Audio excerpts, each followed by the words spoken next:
Hello दर्शक बंधु आपण मानकु आमर ओडिया टेक चैनल को स्वागत जनाऊँगी। दर्शक बंधु आपण मैंने देखुथिबे जे तुम ग्राम गुड़िक वर्तमान सुभद्रा योजनार आवेदन प्रक्रिया आरंभ हो सारी से आपण मानकु मोबाइल नंबर आधार कार्ड सहित लिंक आवश्यकता रही से लोक मैंने बहुत व्यतिव्यस्त हो आधार कार्ड सेंटर गुड़िक बहुत कौन करुँच ना लंबा लाइन लगाउछन्ति एवं बहुत प्रकार असुविधार मध्य सम्मुखीन होउछन्ति। सेथिपई आमर उपमुख्यमंत्री प्रभाती परिडा यह कोहल कर कहिसेंति जे मोबाइल नंबर आधार कार्ड लिंक जरूर नहीं तो से आउ कौन कहिसेंति से ऊपर आम आलोचना करिबा। दर्शक बंधु जदि आपण माने प्रथम करी आम चैनल को देखुचंती ताहले चैनल को सब्सक्राइब करी पाखरे थिबा बेल आइकन टी दबी ऑल नोटिफिकेशन को क्लिक कर दियंतु जहाँ फल आपण मानकु नुआ नुआ अपडेट मानिकरी प्रोवाइड कर देबी।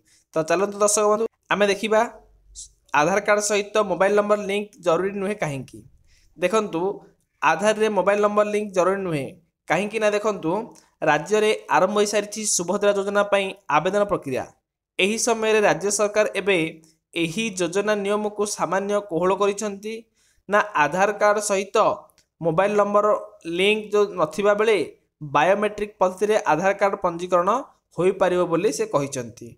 देखंतु दर्शक बंधु जो लोक मानकर आधार कार्ड सहित मोबाइल नंबर लिंक नहीं से माने आधार कार्ड को सेंटर को जाई से माने लंबा लाइन लगाउछन्ति जहाँ फल कि से माने बहुत प्रकार असुविधा सम्मुखीन होउछन्ति।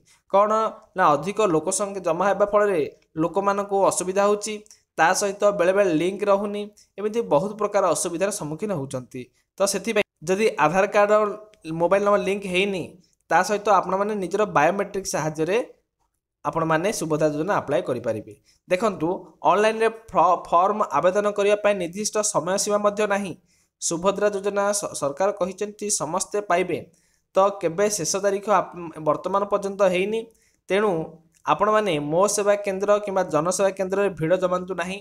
लोक माने बहुत संख्या रे काले सुभद्रा योजनार अप्लाई बंद हो जिवो सेथि नै अधिक लोक कोन करूचंती ना जनसेवा किंबा मो सेवा केंद्र जाइकरी अधिक भिड़ जमाउचंती जहाँ फल लोक माने बहुत प्रकार असुविधा होउची। राज्य महिला शिशु विकास मंत्रालय विभाग तथा मंत्री उपमुख्यमंत्री प्रभाती परिडा गुरुवार दिन सुभद्रा सहायता केंद्र परिदर्शन करने सह जेभली कौनसी जने भी हिताधिकारी बाद न पड़े से निर्देश देइछन्ति।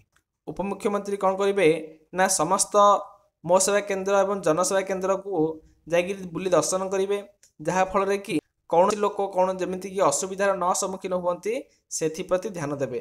आपण माने मध्य किसी ध्यान होबार असुविधा नहीं कहीं ना यह कौन निर्दिष्ट समय सीमा दि जाएनि शेष तारीख केवे अप्लाई हम से विषय कहुनि।